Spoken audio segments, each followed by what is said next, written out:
বিসমিল্লাহির রহমানির রহিম।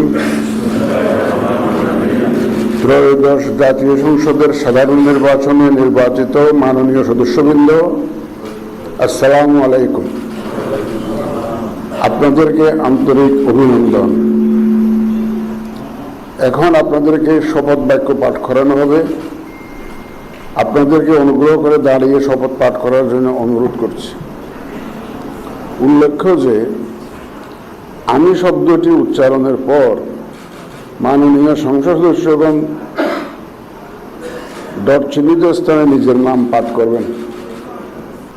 আমি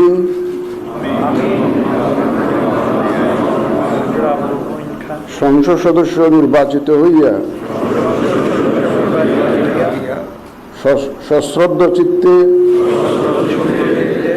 শপথ বা দৃঢ়ভাবে ঘোষণা করিতেছি যে আমি যে কর্তব্যভার গ্রহণ করিতে যাইতেছি তাহা আইন অনুযায়ী ও বিশ্বস্ততার সহিত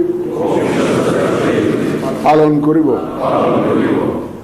আমি বাংলাদেশের প্রতি অকৃত্রিম বিশ্বাস ও আনুগত্য পোষণ করিব এবং সংসদ সদস্যরূপে